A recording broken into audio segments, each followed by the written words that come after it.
Hello NEET aspirants. NEET 2026 की तैयारी करने वाले आप सभी स्टूडेंट्स के मन में काफ़ी सारी तैयारी को लेकर के प्रश्न आ रहे होंगे। बायोलॉजी, फिजिक्स, केमिस्ट्री, इनकी तैयारियां हम कैसे करें through out the year. In studies को करने के लिए हमारा एक इफेक्टिव रोड मैप क्या हो। तो आपकी इस क्वेरी को क्वेंच कर देने के लिए हम लेकर के आए हैं आपके लिए रोड मैप फॉर नीट 2026। हम मेनली बात करेंगे बायोलॉजी के लिए। Yes sir. मैं डॉक्टर शैलेश जोशी और मेरे साथ हैं डॉक्टर सुधांशु श्रीवास्तव सर। हम दोनों आपको बायोलॉजी के रोड मैप के बारे में गाइड करने वाले हैं। तो सर, स्ट्रेटजी क्या रहनी चाहिए बच्चों की बायोलॉजी को पढ़ने के रिगार्डिंग इस साल, ताकि वो एक्सेल कर सके? यस सर, स्टार्टिंग करते हैं सर हम ओवरऑल स्ट्रेटेजी की। और उस ओवरऑल स्ट्रेटेजी के अंदर प्राइमरी फोकस करना है जिस बुक के ऊपर, वो है एनसीईआरटी। ध्यान रखें, एनसीईआरटी एनसीईआरटी एनसीईआरटी एनसीईआरटी बार बार लगातार। और 11th की ही नहीं, 12th की एनसीईआरटी को भी बहुत अच्छे से सर सिर्फ पढ़ना है, समझना भी है। समझना भी जरूरी है सर, पढ़ के समझना, फिर इसको याद करना भी जरूरी है सर। यस सर, क्योंकि जो बायोलॉजी है ये बहुत लेंदी सब्जेक्ट है, इसके अंदर इंफॉर्मेशन बहुत ज़्यादा है। तो सर इसकी रिवीजन की मेरे हिसाब से और आपके हिसाब से 2 फ्रीक्वेंसी होनी चाहिए कि 2 टाइम आपको नीट से पहले रिवीजन स्टूडेंट्स कर लेना है सर।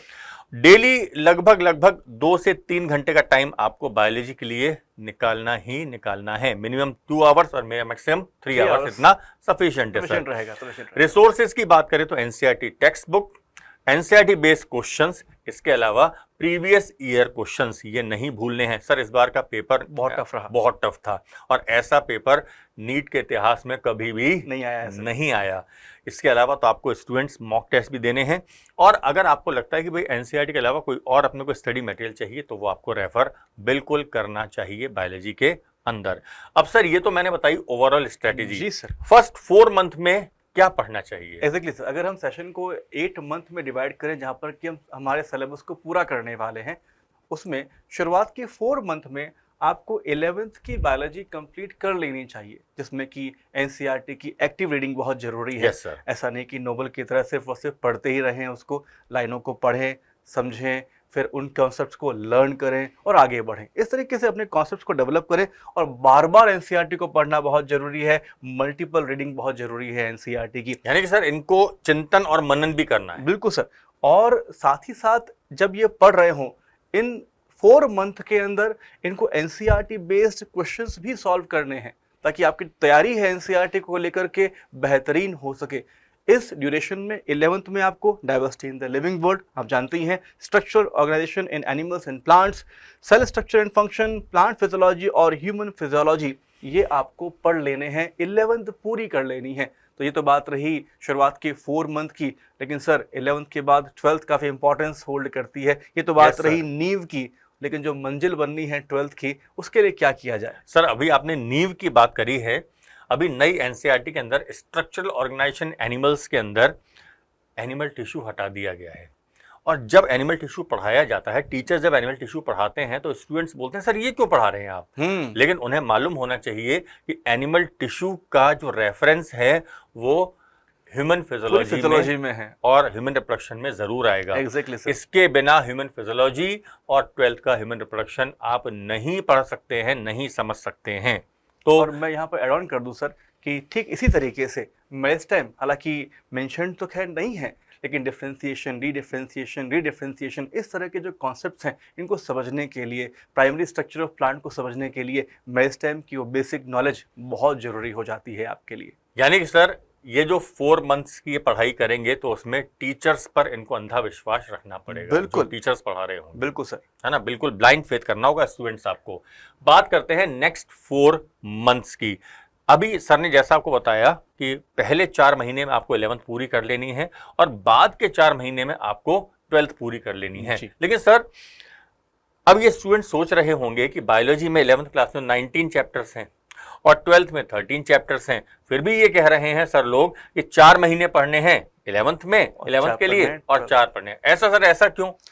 ऑलरेडी बच्चे पढ़ चुके हैं, 11th और 12th कंप्लीट कर चुके हैं। तो अगर हम देखें वास्तव में तो ये उनके लिए रिवीजन की तरह ही है।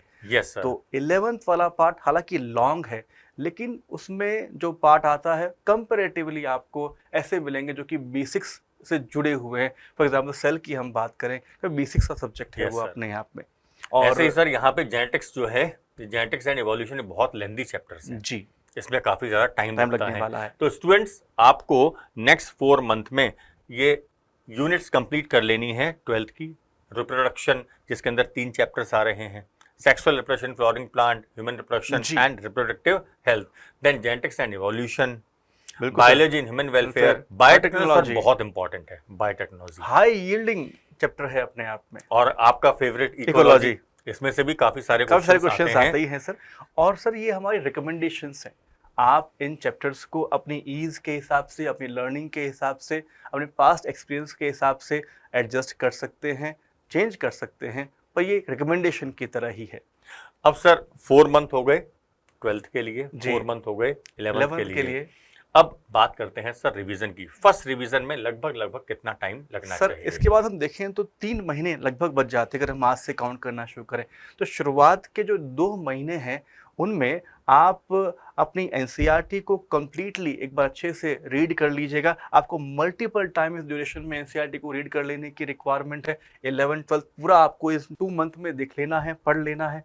और इसके साथ-साथ आपको अटेम्प्ट करने हैं चैप्टर वाइज मॉक टेस्ट को, यूनिट वाइज मॉक टेस्ट को, ताकि आप उस बड़े फुल सिलेबस पेपर के लिए अपने आप को तैयार कर सकें।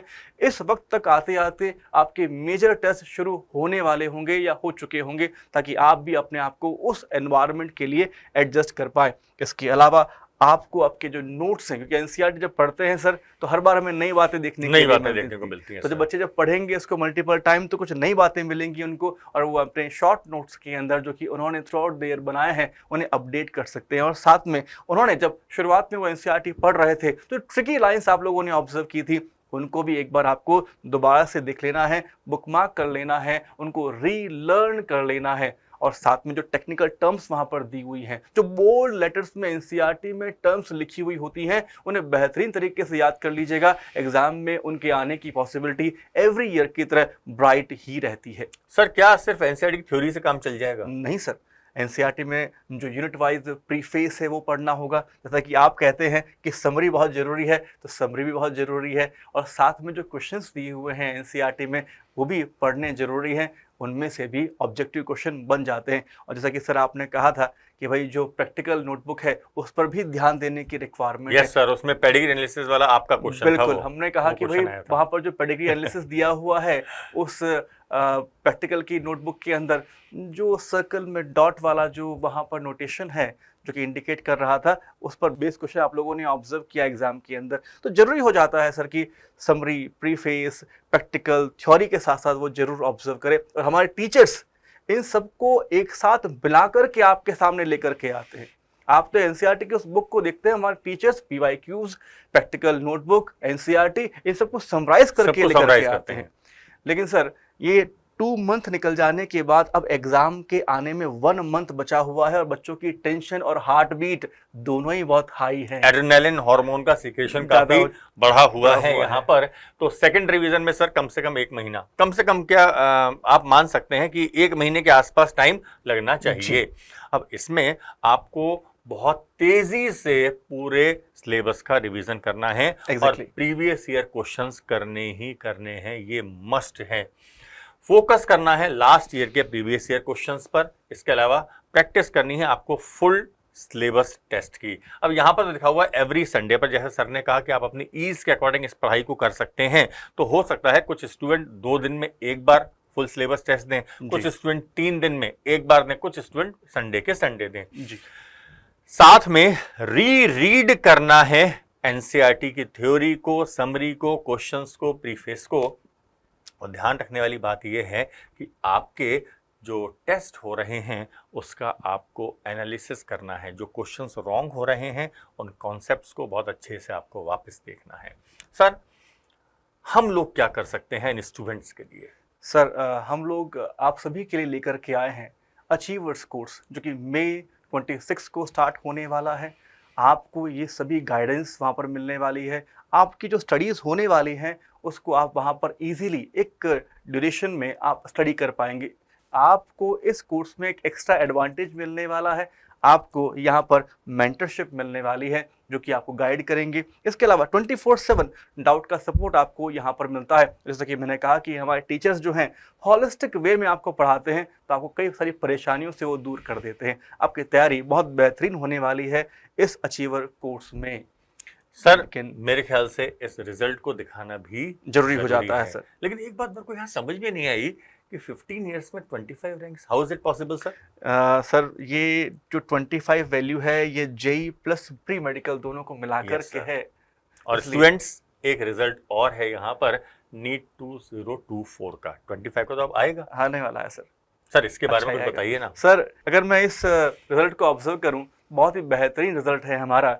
और यहाँ पर 2024 में 24 से ज़्यादा 24 स्टूडेंट्स ने 700 से प्लस स्कोर ऑब्टेन किया और अपनी ड्रीम कॉलेज में उन्होंने जगह Admission ऑब्टेन लिया। किया। सर इसमें मैं लिया। एक बात और कहना चाहूँगा कि 3 स्टूडेंट्स अपने थे जो एम्स दिल्ली में पढ़ रहे हैं जी, और 13 स्टूडेंट्स ऐसे हैं जो पढ़ रहे हैं ऑनलाइन से अलग अलग एम्स के अंदर। और एक वीएमएमसी के अंदर भी है, वर्धमान मेडिकल कॉलेज के अंदर वीएमएमसी के अंदर अनुग्रह है ना। अब ये जो लेगेसी है एलन की, ये ऐसी क्यों है?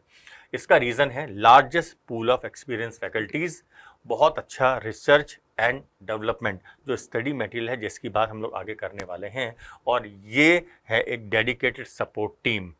आगे बात करते हैं स्टूडेंट्स हम लोग। सर इस लाइव क्लासेस के बारे में बताइए सर कुछ। जैसा कि हमारे जो फैकल्टीज़ हैं सब कुछ होलिस्टिक वे में पढ़ाते हैं, तो पढ़ाने के वक्त वो एनिमेशंस काम में लेते हैं। This is the way you going to receive the lectures. और एनिमेशन इवन आपकी जो इमेजिनेशन है उसको भी टिकल करता है, आपको बेहतर कर देता है सोचने को लेकर के।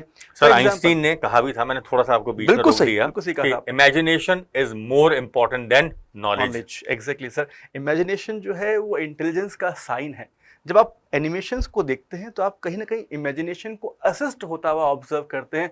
इंटेलिजेंस को एनहेंस करने में डेफिनेटली ये एनिमेशंस आपकी बहुत हेल्प करेंगे, विजुलाइज करने में कॉन्सेप्ट्स को आपकी हेल्प करने वाले हैं, ताकि आप एग्जाम में क्वेश्चंस को इजीली कॉम्प्रिहेंड कर सकें, समझेंगे बेहतर तरीके से, तो क्वेश्चंस में गलतियां नहीं होंगी, अच्छा स्कोर आप ऑब्टेन कर पाएंगे। एनिमेशंस काफ़ी हेल्प करते हैं। अब ये जो लाइव क्लासेस हैं, जी, इन लाइव क्लासेस की आपको रिकॉर्डिंग भी मिलेगी। लाइव क्लासेस की रिकॉर्डिंग सर, जैसे मान लीजिए कि किसी स्टूडेंट की कोई क्लास छूट गई तो वो उसको बाद में देख सकते हैं, पढ़ सकते हैं, समझ सकते हैं। इसके अलावा जो टीचर्स हैं, इन टीचर्स के बहुत सुंदर हैंडराइटिंग में आपको मिलेंगे स्टूडेंट्स हैंडआउट। जैसे सर के हैंडआउट यहाँ पर मेंशन है, किडनी का डायग्राम सर का बनाया हुआ आप देख ही सकते हैं, बहुत ही सुंदर तरीके से सर ने क्लास में बनाया हुआ डायग्राम है, and that too mentionable over here. इसके अलावा सर और क्या स्टडी मटेरियल सर स्टूडेंट्स को मिलेगा? हमारे जो फैकल्टीज हैं और जो हमारा R&D टीम है थ्रू आउट द ईयर काम करते हुए स्टडी मटेरियल को क्यूरेट करता है। NCERT, PYQs और फ्यूचरिस्टिक वे में इसे प्लान किया जाता है। इसके साथ साथ स्टूडेंट्स को इसी स्टडी मटेरियल के अंदर मिलने वाला है बिगनर बॉक्स, जो कि बेसिक क्वेश्चन से भरा हुआ है। इसके साथ साथ स्टूडेंट्स को मिलने वाला है हर एक मॉड्यूल के लिए, हर एक चैप्टर के लिए यहाँ पर एक्सरसाइज 1 कॉन्सेप्चुअल क्वेश्चंस यहाँ पर हैं, एक्सरसाइज 2 में PYQs को जगह दी गई है, और एक्सरसाइज 3 में जो एडवांस लेवल के जो क्वेश्चंस हैं, जो हायर लेवल के जो क्वेश्चंस हैं, उन्हें यहाँ पर मेंशन किया गया है। आप ये ना समझें कि ये फिजिक्स में है, ये केमिस्ट्री में है, बायोलॉजी में है, नहीं, तीनों को ही जगह दी गई है। तीनों को ही जगह दी गई है। इसके अलावा स्टूडेंट्स आपके होते हैं minor and major test. Minor test तो 21 डेज में एक बार होंगे, और जब सिलेबस आपका कंप्लीट हो जाएगा तब होते हैं मेजर टेस्ट। अब सर एजुकेशन और टेक्नोलॉजी जब ये दोनों मिल जाते हैं तब क्या होता है? सर एजुकेशन और टेक्नोलॉजी को मिलाकर के, और साथ में अगर मैं उसमें AI को भी इनपुट की तरह से ले आऊँ, AI को भी इसमें ऐड कर दें, तो हमारा बहुत बेहतरीन क्यूरेट किया हुआ ऐप है ये हमारा AI पावर्ड ऐप। आपको इस ऐप के अंदर न सिर्फ क्लास को अटेंड करने की फैसिलिटी मिलती है, आपको इसी ऐप के अंदर हमारा जो स्टडी मटेरियल है PDF के फॉर्म में मिलने वाला है। इसी ऐप के थ्रू आप एग्ज़ाम भी दे पाएंगे, माइनर, सेमी मेजर और मेजर भी। इसके अलावा रनिंग क्लास के अंदर आप चैट बॉक्स में लिख करके डाउट पूछ सकते हैं, साथ ही साथ आप हैंड रेज कर सकते हैं, इसके बाद टीचर आपको ब्रिंग ऑन स्टेज करता है। सर क्या इंटरेक्शन होता है टीचर? यही तो इंटरेक्शन हुआ बिल्कुल होता है। और जब ब्रिंग ऑन स्टेज कर लिया गया तो आप टीचर से बात कर सकते हैं, आपको फील आता है कि हाँ मैं कह करके वर्बल कम्युनिकेशन करते हुए टीचर को अपनी डाउट को समझा रहा हूँ और उनसे हमारे डाउट को क्लियर कर पा रहा हूँ। तो ये बहुत बड़ा, बहुत जबरदस्त फीचर है अपने आप में। सर एक और इंटरेस्टिंग फीचर है और ये है होमवर्क। स्टूडेंट्स आपको जैसे ही लेक्चर पूरा होगा वैसे ही कुछ क्वेश्चंस दिए जाएंगे जो आपके चले जाएंगे होमवर्क सेक्शन में। कभी कभार आपका अगर ऐसा लगेगा कि भाई दिल मांगे मोर वाली कंडीशन है तो सर एक कस्टम प्रैक्टिस यहाँ पर लिखा हुआ है। सर इसके बारे में कुछ बताइए ना। सर जैसे बच्चों ने रिवाइज करना है, चैप्टर को रिवाइज कर लेने के बाद, जैसा कि आपने कहा था कि जब रिवाइज कर रहे हो तो चैप्टर वाइज उनको टेस्ट देना है, तो कस्टम प्रैक्टिस उस वक्त बहुत काम आता है। आप जब रिवाइज कर रहे होते हैं, चैप्टर आपने रिवाइज किया, उसी चैप्टर के क्वेश्चंस आपने सिलेक्ट कर लिए या आपने ऐप को बोल दिया AI पावर्ड ऐप है, वो अपने आप आपको इजी या मीडियम या टफ आपकी डिमांड के हिसाब से पेपर बना करके आपको देगा, तो कि ताकि आप अपनी उस तैयारी को, रिवीजन के उस लेवल को एसेस कर सकें। अच्छा, अब जो क्वेश्चंस कभी कभार गलत हो जाते हैं ना सर, तो वो चले जाते हैं इम्प्रूवमेंट बुक के अंदर। ये इम्प्रूवमेंट बुक ये बड़ा इंटरेस्टिंग फीचर है जी सर। और यहाँ पर आप देख सकते हैं कि मेरे कौन से क्वेश्चंस गलत हुए हैं, मेरा कौन सा कॉन्सेप्ट वीक है, उसी कॉन्सेप्ट को आप ज़्यादा फोकस कर सकते हैं। तो ये आपकी गलतियों का आईना है इम्प्रूवमेंट बुक वास्तव में, और जो हमारी गलतियाँ हमें बताए तो ठीक होने का मौका हमें दे, उससे बेहतर गाइड कोई हो ही नहीं सकता। और इस ऐप को आप डाउनलोड करके एक्सप्लोर जरूर करें, काफ़ी कुछ है आपके लिए इसी ऐप के अंदर, और बहुत ही सुंदर, बहुत बेहतरीन ऐप है। आपको लर्निंग का एक बहुत ही सुंदर एक्सपीरियंस ये देने वाला है। तो मेरे ख्याल से बहुत सारी बातें हो गई हैं जी सर। इनके साथ में रोड मैप हम लोगों ने कंप्लीट बता दिया है। जी सर। तो अब चलने का समय भी है। Exactly sir. फिर मिलेंगे इन स्टूडेंट से। जी सर, है ना। और अब तक के लिए thank you very much. All the best. All the best. Tata.